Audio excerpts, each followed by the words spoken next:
Notre invité Benjamin, 23 ans, de Saint-Pascal de Kamouraska, est né avec une limitation visuelle et n'a que 7 % de visibilité depuis ce temps. Malgré tout, dès son jeune âge, il se passionne pour les sports et plus particulièrement pour la course à pied.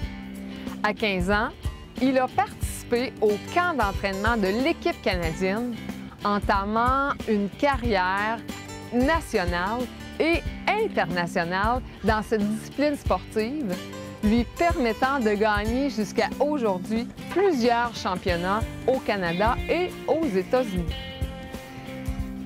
Aujourd'hui, il nous parlera des défis de ce sport avec sa limitation visuelle, bien sûr. Nous aurons la chance d'avoir un entretien avec son père, un grand supporter. Je vous entretiendrai également sur certains aspects de la pratique de ce sport, ainsi que sur les enjeux qu'implique une limitation visuelle.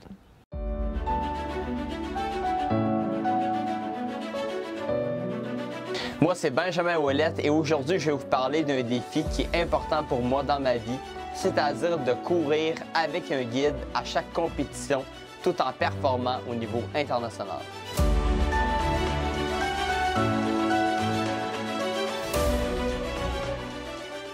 C'est sûr qu'il y a un défi de s'habituer à courir sur une piste, c'est-à-dire de préparer mon cerveau à être capable de voir les lignes, voir où on va tourner, parce que veux pas, même si j'ai un guide, c'est quand même moi qui est en avant et qui a le rôle principal de « OK, je tourne là, j'accélère là, je ralentis ». Donc, il y a une préparation qui est très importante au niveau mental. Oui, le sport, on voit ça comme physique, on voit ça comme un niveau de performance, mais si le mental n'est pas préparé à performer de manière adéquate, ça ne marchera pas. Et donc, c'est sûr que j'ai une vision qui est très limitée et j'ai une vision qui s'habitue à ce que je vois au fur et à mesure. Est-ce que mon cerveau est habitué à enregistrer comme information? Donc, plus je me pratique avec des répétitions constantes sur une piste ou sur un milieu constant, mon cerveau s'habitue à assimiler l'information et être plus rapide à avoir l'information en temps réel pour ensuite dépasser les coureurs, tourner quand c'est le temps, accélérer, ralentir. Et donc, pour le guide ensuite, il y a beaucoup moins de difficultés parce que le guide doit déjà gérer beaucoup de choses pendant une course. Faire du sport avec un handicap visuel peut être difficile car ceci nécessite souvent une adaptation des exercices et une plus grande concentration pour les déplacements dans l'environnement. La sécurité et l'accessibilité à des services adaptés sont des défis importants à surmonter afin de garantir une pratique sportive qui reste quand même épanouissante pour l'individu aux prises avec un handicap visuel. Tous les sports qu'on a voulu essayer ont quand même été... il a fallu s'adapter. Il a fait du patinage artistique, du soccer avec un ballon sonore. Il a fait de la natation, il a fait plein de compétitions autres que l'athlétisme en bas âge, mais tout le temps avec l'appui parental ou adaptation, parce que veut pas, la déficience visuelle emmenait quand même son lot de difficultés. Fait que la déficience visuelle, c'est un défi à vie. C'est sûr que parfois, ça diminue selon le contexte et en grandissant, mais ça demande beaucoup plus qu'un enfant normal, justement, que lui, il va avoir d'autres difficultés, mais à plus bas régime. Cette capacité accrue des autres sens peut permettre aux personnes avec un handicap visuel de percevoir le monde d'une manière complètement différente, mais tout aussi efficace. Ça signifie qu'ils peuvent entendre, sentir et toucher les choses de manière beaucoup plus sensible et aussi beaucoup plus précise. Vers l'âge de 10-11 ans, je me cherchais un nouveau sport. Et le club Filou à Rivière-du-Loup m'a contacté à un moment donné. Ils m'ont dit, bien écoute, on serait prêt à te donner une chance. Viens courir avec nous, puis on va voir comment ça va. Et au début, c'était vraiment pour le plaisir. Il n'y avait pas de but de carrière ou quoi que ce soit. Et à ma première compétition, j'ai gagné. Et donc, je m'ai dit, bien pourquoi pas commencer à courir pour le plaisir. J'ai eu des guides assez rapidement, mais j'étais pas nécessairement le meilleur coureur. J'avais pas le physique le plus impressionnant et j'avais pas non plus beaucoup de technique. Mais on a travaillé, et à un moment donné, j'ai été invité à un camp d'entraînement de l'équipe canadienne et ils voulaient voir mon niveau. Et j'ai fini le meilleur athlète du camp d'entraînement. Et c'est là qu'on s'est dit, OK, il y a un niveau qu'on peut atteindre peut-être dans le futur. Et quand j'ai fait mes premiers championnats canadiens, qui est la meilleure compétition qu'on peut pas faire au Canada quand j'avais 16 ans, j'ai remporté 2 médailles à mes premiers championnats, 4 records personnels en 2 jours. Et là, je m'ai dit, OK, je peux faire une carrière internationale. Et c'est là que le rêve a vraiment commencé, je dirais, vers l'âge de 16 ans. Et depuis ce temps-là, ben là, j'ai fait des courses internationales. J'ai fini le meilleur jeune de moins de 18 ans dans un Grand Prix aux États-Unis. Donc, il y a beaucoup de choses qui se sont passées, mais je te dirais que ça a été un processus qui a été amplifié au fil des années, au fil des résultats. Mais on est vraiment allé étape par étape au niveau du développement technique, développement du schéma corporel. J'ai vu des kinésithérapeutes, j'ai vu beaucoup de spécialistes pour m'aider avec ma technique, ma confiance. Et je pense que c'est ça qui a fait qu'aujourd'hui, je suis l'athlète que je suis. Mais ça a été vraiment un processus. C'est pas venu du jour au lendemain que j'ai commencé ma carrière puis j'ai dit « Oh mon Dieu, je vais devenir dans les 25 meilleurs au monde ». Ça, c'est pas fait comme ça. Est-ce qu'on pensait qu'on irait aussi loin dans l'athlétisme, puis qu'on se promènerait partout, puis que Benjamin serait un des athlètes les mieux sélectionnés, puis classifiés au niveau canadien, au niveau dans le monde? Ben non. Jamais qu'on aurait pensé à ça. Puis on continue de l'appuyer là-dedans, dans toutes les démarches que ça occasionne.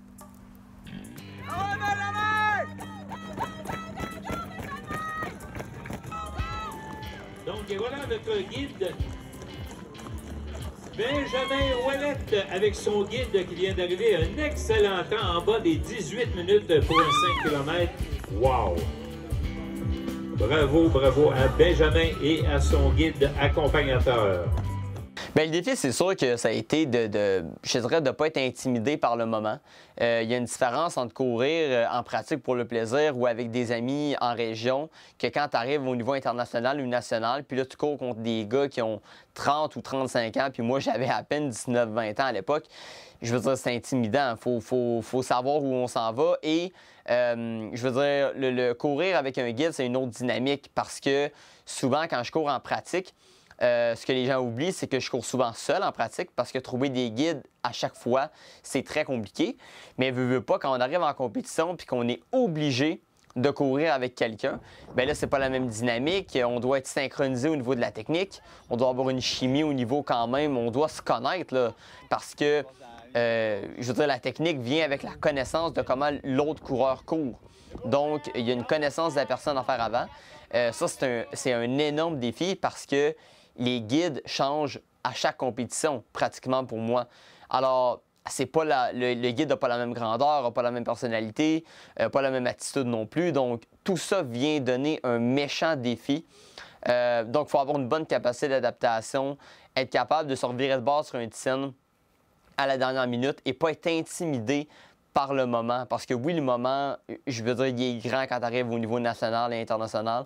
Il faut performer, tu n'as pas vraiment le droit à l'erreur.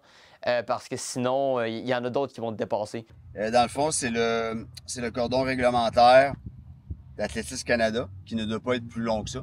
Sinon, tu ne peux courir avec un guide. Benjamin le met dans sa main.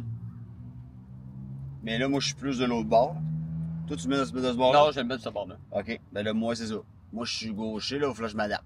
Fait que là, c'est ça, on court en même temps. Puis, on n'a jamais le droit de lâcher le cordon pendant la course, sinon tu es disqualifié.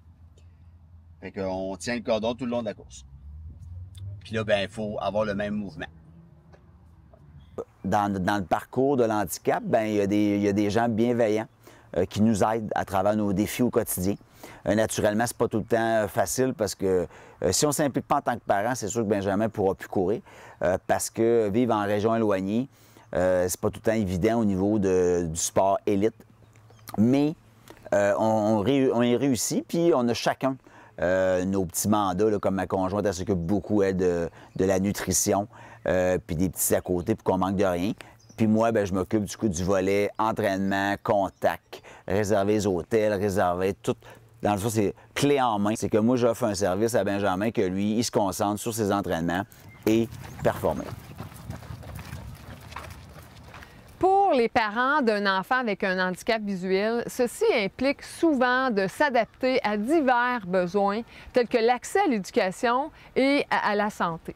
Donc, ils peuvent assurément vivre beaucoup d'émotions face à cette situation et tout au long du cheminement de leur enfant, ils vont jouer un rôle important tant dans le soutien physique et psychologique que dans le développement de son autonomie. Je pense que c'est toujours de croire en ses capacités. Puis aussi, je pense, oui, de faire confiance en notre entourage, mais de ne pas tout le temps écouter tout ce que le monde dit. Tu sais, il y a des fois, on se laisse décourager par les commentaires. On se fait dire « Ah, t'es sûr que tu veux faire ça, t'es peut-être pas capable. » Si tu crois que toi, c'est ça que tu veux faire, tu as ça comme objectif, puis tu veux performer, ben crois en toi, puis vas-y. Moi, sincèrement, au secondaire, quand j'étais dans mes débuts, j'avais pas beaucoup d'amis, j'étais isolé, j'étais pas le meilleur sportif, j'étais pas le meilleur à l'école. Et à un moment donné, j'ai commencé justement à courir, puis la confiance a commencé à grandir. Puis au début de mon secondaire, les gens me reconnaissaient sur « Ah, Benjamin Ouellet, c'est le gars qui a un handicap. » Puis honnêtement, c'est pas ça l'image que je voulais que les gens aient de moi. Un enfant aux prises avec un handicap visuel va inévitablement être en relation avec d'autres enfants qui, pour certains, seront curieux d'en savoir davantage sur sa situation. D'autres seront timides et, malheureusement, quelques-uns le jugeront et même le repousseront. Donc, il est essentiel et je dirais même nécessaire de faire de l'éducation sur cette clientèle afin de favoriser une meilleure intégration pour l'enfant et aussi d'améliorer, bien sûr, la qualité de ses relations. On a toute la capacité de changer la perception que les gens ont de nous. Et à la fin de mon secondaire, moi, quand les gens parlaient de moi, c'était « Ah, Benjamin Ouellet, c'est lui qui est un coureur, c'est lui qui parle beaucoup, il est bon à l'oral, il nous impressionne. » C'est ça, moi, l'image que j'ai voulu laisser. Moi, c'est ça que je veux laisser comme héritage à la fin de ma carrière. Je veux qu'on me reconnaisse comme le gars qui a aidé à changer les choses au niveau paralympique au Québec et pas seulement comme le gars qui a un handicap. Donc, je pense que si les gens ont un but, quand on veut atteindre quelque chose, il faut croire en nous, il faut croire qu'on est capable de réaliser de grandes choses. Puis je pense qu'à la fin de la journée, c'est ça qui va nous définir en tant que personne quand on va faire le bilan, quand on va prendre notre retraite, comme on dit. Donc oui, écouter les autres, mais en même temps, je pense qu'il faut en prendre puis en laisser.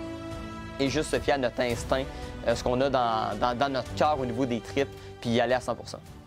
Go, go, go! Go! Wouh! Go, go! Jusqu'à la fin! 1,24. On sait tous les efforts que ça lui demande. On sait tout ce que ça... plein de petits deuils au quotidien, plein d'obstacles. On dit souvent qu'on est fier de lui, autant personnel que professionnel. Et aussi, l'important, c'est qu'il soit heureux puis qu'il se réalise. Il faut qu'il mette en pratique tous ses talents émergents pour qu'il s'épanouisse le plus possible dans sa vie. Benjamin a révélé aussi qu'il rêve de participer aux Jeux paralympiques d'été de 2028 qui se dérouleront à Los Angeles, aux États-Unis. Il souhaite aussi faire compétition partout dans le monde et continuer à battre des records au niveau national. Son histoire met donc en lumière et en valeur l'importance de l'inclusion, de l'éducation et du soutien pour permettre à chacun de réaliser son plein potentiel, quel que soit son handicap. Souhaitons-lui encore à relever le défi.